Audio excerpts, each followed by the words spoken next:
Siempre pensé que ser madre era como trabajar la tierra si la cuidas con paciencia, si la riegas con todo lo que eres, algo bueno crecerá, algo que se queda para siempre.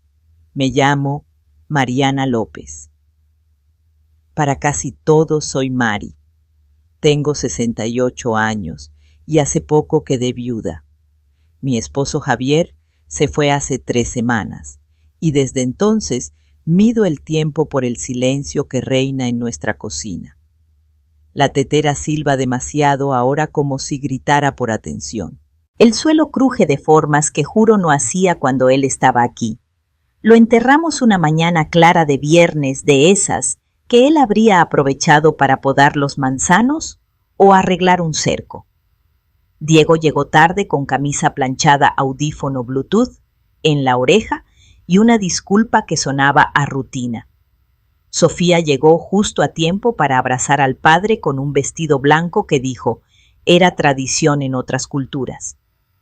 No en la nuestra, pero no dije nada. No dije mucho en general.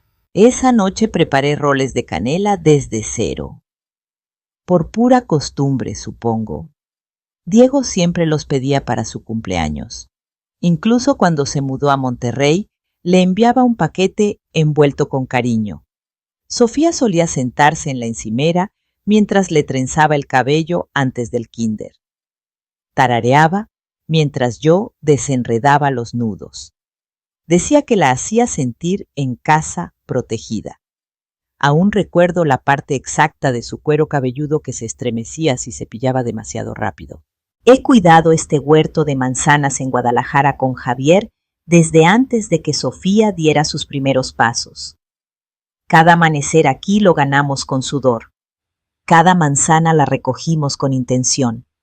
No es solo fruta, es el recuerdo de nuestras manos trabajando codo a codo como si el tiempo no pudiera tocarnos.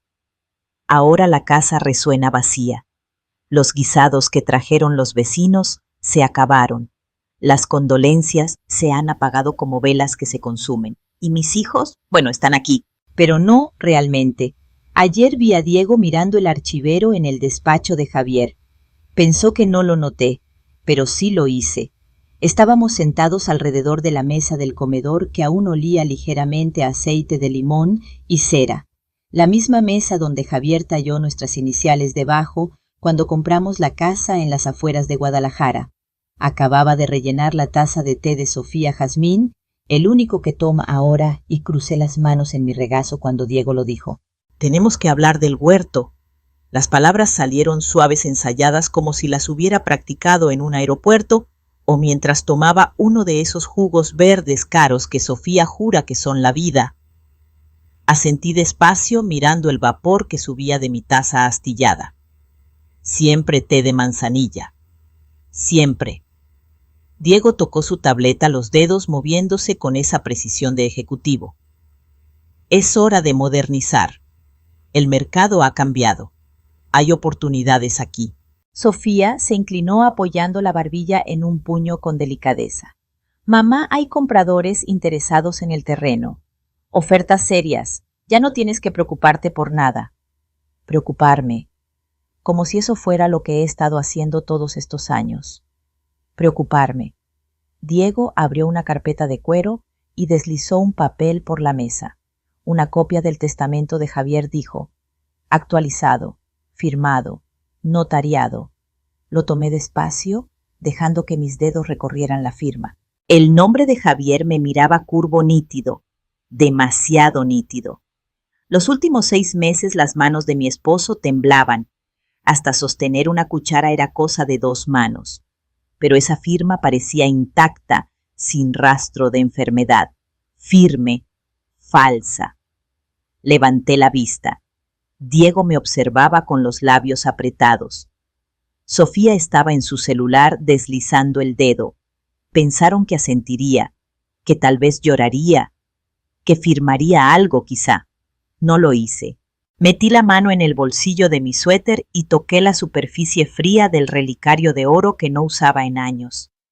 Mariana Vargas decía dentro, mi nombre antes de Javier, antes de ser madre, antes del huerto. Algo más faltaba. Cuando se fueron entré al despacho de Javier. El cajón de su escritorio, el que siempre cerraba por costumbre, estaba entreabierto. Su pluma favorita, una Montblanc, que usaba para todo lo importante, no estaba. Simplemente no estaba. Cerré el cajón con cuidado. Esa noche no dormí. Hice una lista. No de lo que había perdido, sino de todo lo que aún recordaba. Diego dijo que íbamos a dar un paseo. Trajo mi abrigo del perchero y cargaba una bolsa que no reconocí. Empaqué algunas cosas esenciales, dijo. Pensé que podríamos ver una comunidad para jubilados a las afueras. Una amiga de Sofía la recomendó. Muy moderna, muy limpia. Sofía estaba en la puerta con los brazos cruzados sobre su sudadera de yoga, evitando mis ojos. Asintió una vez como si eso lo hiciera verdad. No discutí. No pregunté qué había en la bolsa. No mencioné que nadie me había preguntado qué quería. El auto olía a colonia cara y a limpiador cítrico. El carro rentado de Diego, asientos de cuero negro, tapetes impecables. Ni una mota de polvo, ni un rastro de algo real. Pasamos las puertas del huerto sin decir nada. Vi los pétalos de los manzanos desdibujarse por la ventana. Ya casi era primavera. Javier ya estaría planeando la cosecha. A los 20 minutos, la ruta familiar empezó a desvanecerse en algo menos conocido, caminos viejos, agrietados con menos letreros y menos autos. No dije nada. Ni cuando giramos hacia un camino de grava, junto a un motel destartalado con letras de neón parpadeando Posada El Encino. Ni cuando Diego estacionó sin decir palabra. Puso el auto en parking. Aquí te bajas, mamá. Al principio pensé que bromeaba, pero el silencio que siguió era demasiado pesado, demasiado ensayado. Sofía miraba por la ventana como si el cielo pudiera salvarla. Diego sacó la bolsa de atrás. Estarás cómoda aquí unos días. Solo necesitamos espacio para cerrar lo del patrimonio. El huerto quedará en buenas manos. Abrió la puerta y puso la bolsa en la banqueta. Luego, con suavidad, desabrochó mi cinturón. Tienes tus medicinas, tu ropa, dijo con tono de quien calma a un animal nervioso. Estarás bien. No hablé. No lloré. Metí la mano en mi bolso y envolví mis dedos alrededor del borde frío de mi pasaporte. Luego, el sobre a su lado. La escritura. Mi escritura. 14 hectáreas del suelo más fértil de ese terreno, compradas a mi nombre, Mariana Vargas, antes de que el huerto tuviera siquiera un letrero. Pensaron que estaba indefensa. Bajé despacio con mi abrigo, ondeando en el viento. Diego no esperó a ver si entraba. El auto se fue antes de que el polvo se asentara. Vi el rostro de Sofía en la ventana trasera hasta que desapareció tras una curva de árboles. En mi otro bolsillo estaba la llave de la casa del huerto, aún tibia en mi mano, aún mía. No usé la llave del motel, solo giré y comencé a caminar. El camino hacia Valle de la Esperanza se extendía como una pregunta que nadie quería responder. Cada paso aplastaba grava bajo mis pies los zapatos que usé en el funeral de Javier, ahora desgastados y rotos en los bordes. El cielo estaba nublado, pero el aire traía el primer aliento verdadero de la primavera.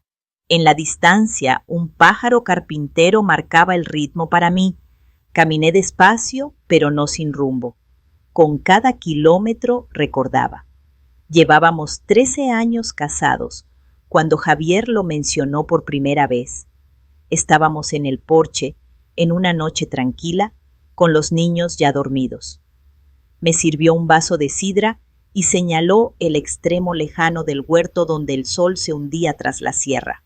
Deberíamos comprarlo, dijo. Ese terreno, las hectáreas del oeste. Me reí entonces. ¿Comprarlo? Si ya lo trabajamos. No a tu nombre, dijo con suavidad. Todavía no. Por si acaso. ¿Por si acaso qué? Por si la vida deja de tener sentido. Y lo hicimos, sin alboroto, sin complicaciones. Mariana Vargas se convirtió en dueña de 14 hectáreas, un pedazo de tierra con su propio pozo, sus propios derechos de agua y un grupo terco de manzanos criollos. Ahora, con polvo en el dobladillo y ampollas en ambos talones, llegué a la gasolinera y tiendita de Don Chuy, justo al borde del pueblo.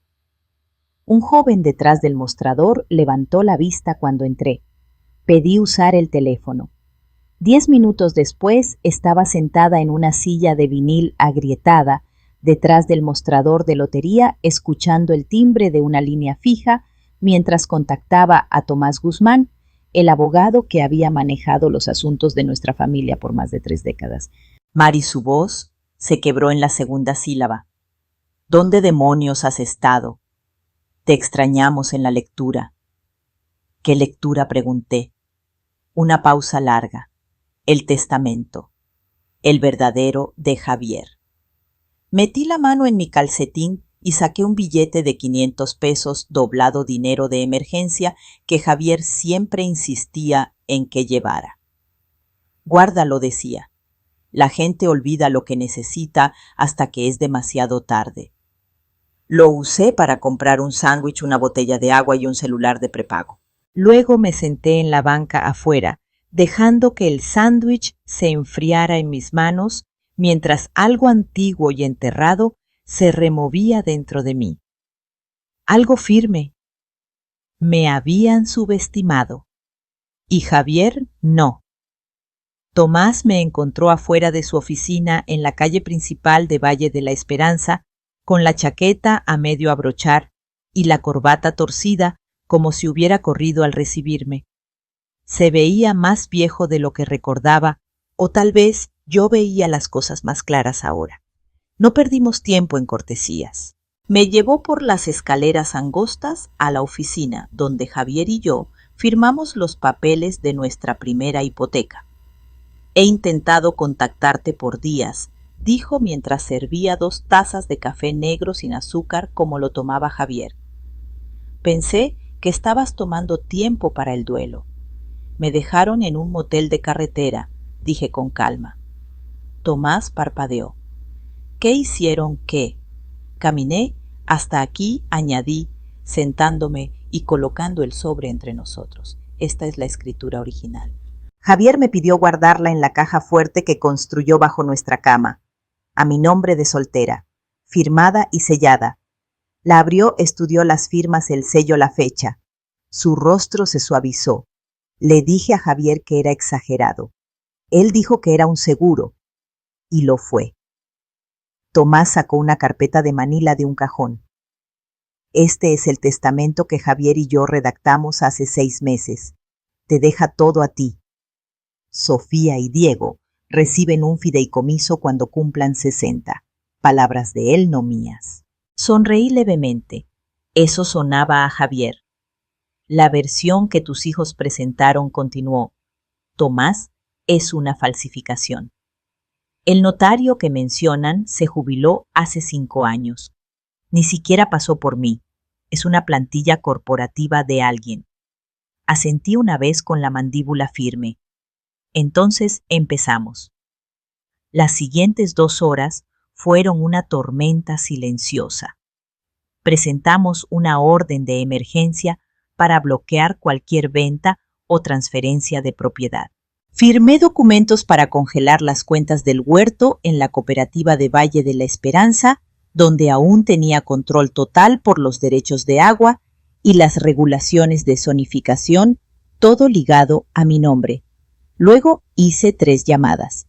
La primera, a Ricardo Luna, gerente del Banco del Pueblo. La segunda, a Janet Pérez, editora del periódico de Valle de la Esperanza. La tercera, a Calixto Morales, jefe de la Junta de Zonificación.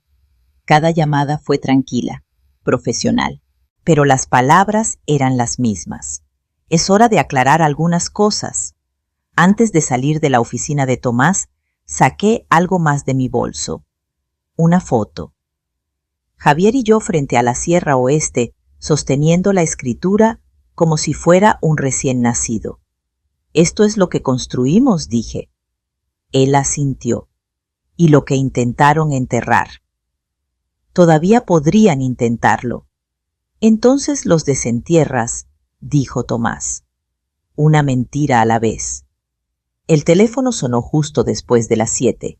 El celular de prepago que compré en la tiendita de Don Chuy estaba boca abajo en el alféizar de la ventana de la habitación que alquilé en una posada.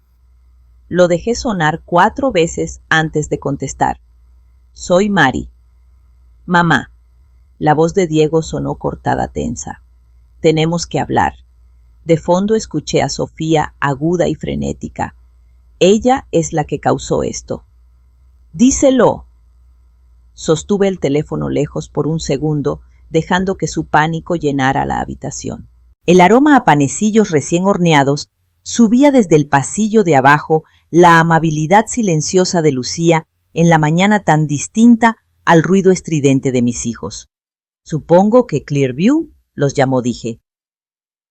Diego exhaló por la nariz, como cuando se frustraba con sus tareas de matemáticas. «Están amenazando con demandar si el trato del terreno no se cierra. Sus abogados dicen que tergiversamos la propiedad. No puedes simplemente congelar todo». «No lo hice», dije. «La verdad lo hizo». «No te pongas filosófica, mamá», soltó Sofía. «Siempre has sido dramática. Falsificaron el testamento de su padre». Silencio. Por un instante.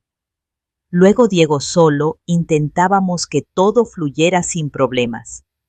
Casi me reí. Sin problemas como sacarme de un auto en marcha. «No te sacamos». «Me dejaron», dije. «Eso es lo único que necesitaré recordar». Siguieron hablando, tropezando con explicaciones, justificaciones. Esperé hasta que su ruido se enredó y se apagó. «Les ofrezco una cosa», dije. «Firman un documento que admite que sabían que el testamento era falso. Renuncian a cualquier reclamo sobre el huerto, la casa, las cuentas. A cambio, no presentaré cargos». «¿Qué?» jadeó Sofía. «¿Nos estás amenazando?», preguntó Diego, como si la idea fuera impensable. «Les estoy dando una opción», corregí. «No creo que entiendas lo serio que es esto», comenzó Sofía. La voz de Tomás interrumpió, tranquila, precisa, profesional. Se había unido a la llamada 5 minutos antes a mi pedido. «Ellos lo entienden», dijo. «Y si no, la fiscalía lo hará». Otra pausa. «Estás blufeando», dijo Diego, pero no sonaba tan seguro. «Dejé una caja para ustedes en la oficina de Tomás», dije. «Adentro encontrarán algunas de sus cosas. Tu brazalete de hospital, Sofía. Diego, el boleto de tren de tu primer viaje solo a Ciudad de México. Y 2 pares de zapatitos de bebé. Uno azul, uno amarillo. Suaves, gastados, imposiblemente pequeños. No soy su enemiga», dije. «Pero ya no soy su madre, no como me han tratado». Colgué. Y no miré atrás. La habitación olía a papel viejo y a brillantador de limón. Tomás la había limpiado para la ocasión, despejó el desorden, puso 2 juegos de documentos, 2 plumas y 2 vasos de agua que ninguno tocó. Diego y Sofía llegaron tarde. Por supuesto. Sofía traía lentes de sol puestos aunque el cielo estaba gris. Diego parecía no haber dormido. Su corbata estaba anudada demasiado fuerte, como si necesitara controlar algo. No me saludaron. No ofrecí saludarlos. Tomás se puso de pie y señaló las sillas frente a mí. «No tomará mucho», dijo. Los vi sentarse. Sofía cruzó los brazos con fuerza sobre el pecho. Diego tamborileaba los dedos contra la mesa a un ritmo rápido que traicionaba la calma que intentaba proyectar. Tomás comenzó a leer el resumen en voz alta, formal, factual, clínico. Una declaración de su reconocimiento, el testamento era falso, sus reclamos nulos. Sin derechos adicionales sobre el terreno, la casa o los activos del huerto de Valle de la Esperanza. Deslizó los documentos hacia ellos. Sofía firmó primero. Su mano temblaba. Una lágrima escapó de sus lentes y cayó en la página. Diego miró su pluma por un momento, luego la tomó. ¿De verdad nos odias?, preguntó. Su voz no era cruel, solo cansada. Lo miré por un largo rato. No dije suavemente. Pero la mujer que los perdonaba murió el día que me dejaron con esa llave de motel. Parpadeó. La que te trenzaba el cabello, le dije a Sofía, y te enviaba roles de canela. Me volví a Diego. La que guardaba tus boletos de tren, que se desvelaba, esperando tus llamadas nocturnas aunque nunca llegaran. Me puse de pie. Mi mano rozó el sobre con los documentos firmados. Ella era su madre. Yo soy lo que queda. No respondieron. Sofía tomó su bolso. Diego dobló el papel con cuidado, como si necesitara controlar algo otra vez. Se fueron sin decir palabra. Tomás no me preguntó cómo me sentía.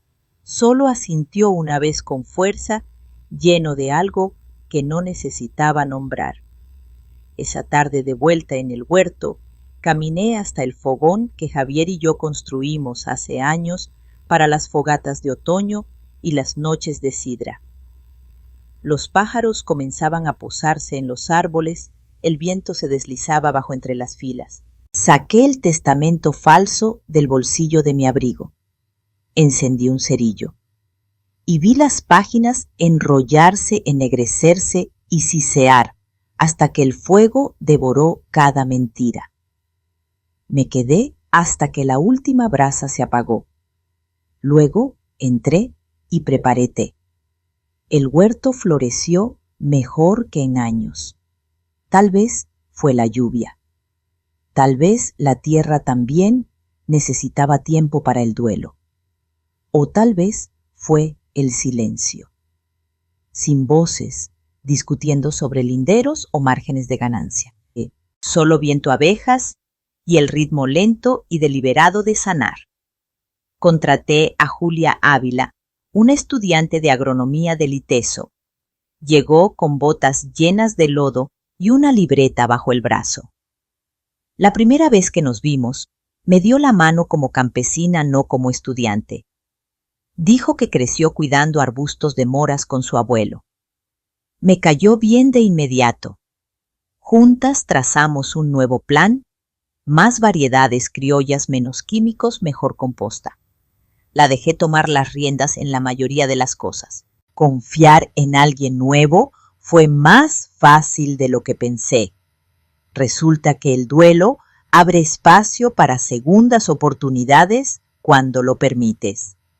La cocina cooperativa abrió en junio. La casa del huerto volvió a oler a masa madre. Cada viernes, familias del pueblo se reunían bajo el encino para compartir recetas e historias, como cuando Javier y yo plantamos las primeras filas del oeste. Creé un fondo en nombre de Javier el Fondo López para la agricultura sostenible. La primera beca se otorga este otoño.